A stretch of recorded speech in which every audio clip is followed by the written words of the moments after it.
Aos poucos, as nossas instituições voltam a funcionar e a mostrar que aqui não é a casa da mãe Joana. E é por esse motivo que o Bolsonaro ficou tanto tempo em silêncio, mesmo após a divulgação do relatório do Ministério da Defesa, porque ele não tem mais nada a fazer a não ser o silêncio. Ele está completamente enfraquecido, ele é um fraco. Tanto que os correligionários de Bolsonaro começaram a ser investigados e punidos, e ele ainda é o presidente da República. Então o Jair Renan tem sim motivos para ter medo, porque o Bolsonaro está completamente enfraquecido. E você vai colocar nos comentários qual será o pior destino do Bolsonaro: ter a dentadura voando da boca em público, o divórcio com a Michelle, a prisão? Deixa o seu like se você quer o Bolsonaro cada vez mais fraco e se inscreva no canal rumo aos 200 mil. E o Ministério da Defesa, pessoal, teve um papel simplesmente ridículo ontem. Como assim ridículo? Ridículo não foi o relatório? Sim, mas tudo que é ridículo no bolsonarismo pode ficar ainda mais, porque o Ministério da Defesa, o ministro Paulo Sérgio,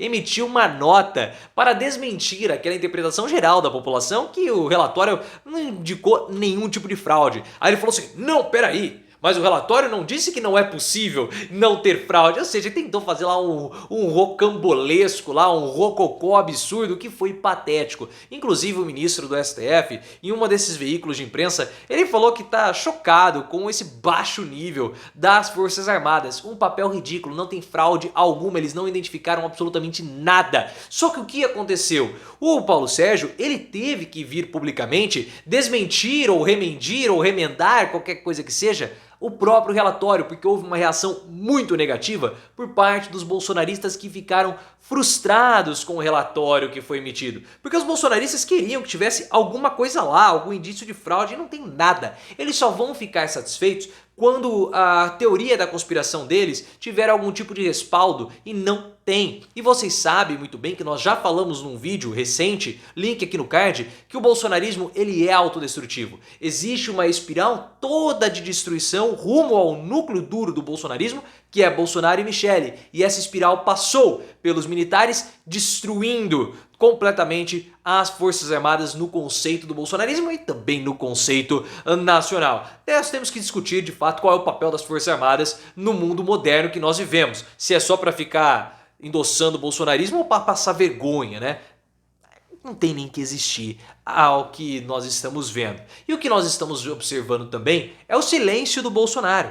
Porque o Bolsonaro ele havia condicionado, né? Eu vou admitir a minha derrota após o resultado dos militares. E até o Valdemar Costa Neto, no discurso dele, não no discurso, mas na entrevista coletiva dele, ele falou que estava esperando o relatório dos militares. Depois ele viu que a fala dele pegou mal, que de fato Costa Neto ele é péssimo em entrevistas coletivas e já tentou fazer o meia-culpa. Não, fui mal interpretado, ligou, pediu desculpas para os ministros do STF. Só que o Bolsonaro, ele tem que ficar em silêncio mesmo. Não há o que o Bolsonaro possa fazer. As opções que ele tem são muito ruins. Primeira opção: e contra os militares a respeito do relatório, para ficar ao lado dos seus correligionários bolsonaristas. Só que se ele for contra o relatório, o que vai acabar acontecendo? Ele vai frustrar os militares. E ele precisa das Forças Armadas para pelo menos mostrar que ele é um protegido pelos militares. Tudo isso pensando na fuga dele da prisão, porque vocês sabem que o Bolsonaro tem um monte de processo nas costas e ele vai ser preso. Só que se ele for a favor do relatório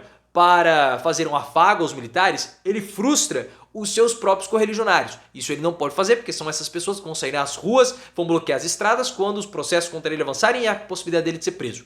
E ele também não pode endossar um discurso de fraude, porque se ele fizer isso, o que vai acontecer? Ele vai sofrer punições jurídicas. E ele tem muitas punições nas costas e os processos contra ele vão ser pesados. E você está pensando o seguinte: mas o Valdemar Costa Neto não garantiu ao Bolsonaro proteções?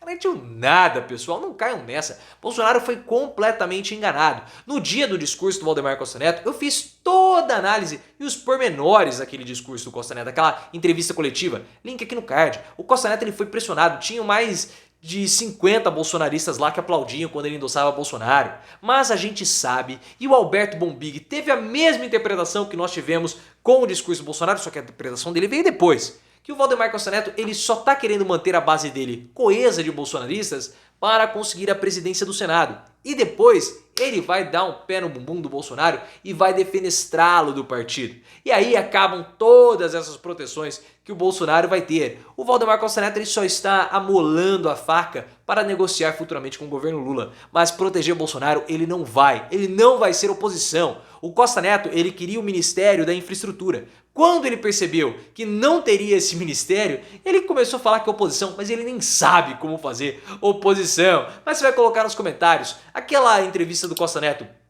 foi uma clara sinalização de traição contra o Bolsonaro? Coloque nos comentários e, claro, se inscreva no canal. E aí, pessoal, por mais que o Bolsonaro esteja sendo protegido pelo Costa Neto, ele está enfraquecido, completamente enfraquecido, porque seus próprios aliados já começaram a sofrer punições institucionais, porque a Polícia Federal abriu um inquérito para investigar o diretor-geral da Polícia Rodoviária Federal por prevaricação.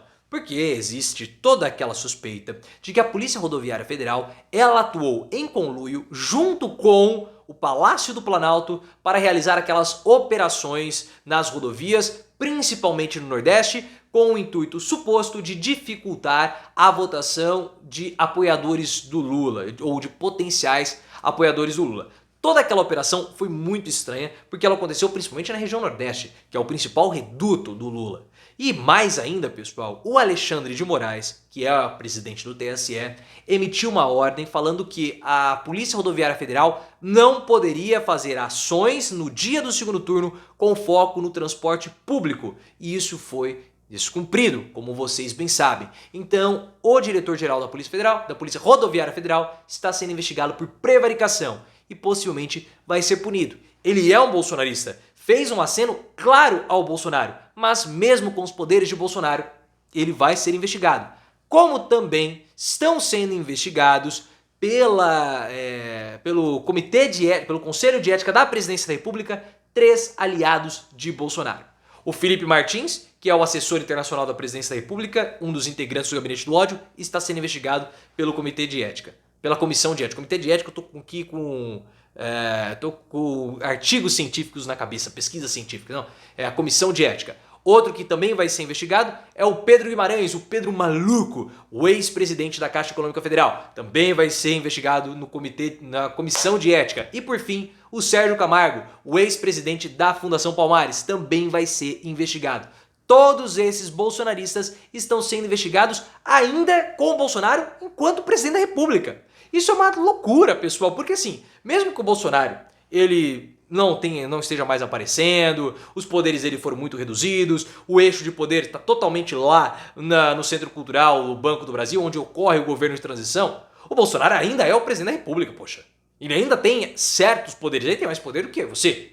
Mas mesmo com todos esses poderes, as instituições já abriram investigações contra aliados correligionários de Bolsonaro.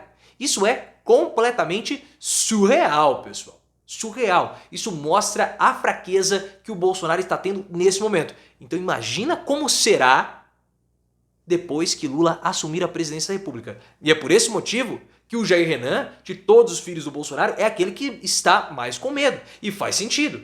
Porque ele não tem foro privilegiado, ele não tem nada. A partir de 2023, nem o pai na presidência ele vai ter. E ele está sendo investigado por muitos procedimentos ilícitos. Então, se tem alguém para apostar que quem vai ser o primeiro Bolsonaro a ser preso, eu aposto no Jair Renan. Porque ele tá fazendo pipi na cama, lá na mansão que ele tem no Lago Sul de Brasília, enfim. Porque se tá acontecendo isso agora, imagina o que vai acontecer no futuro. Ainda mais com ele, que não tem foro privilegiado. Eu quero que você coloque aqui a sua risada nos comentários, porque esse povo merece uma boa gargalhada na cara.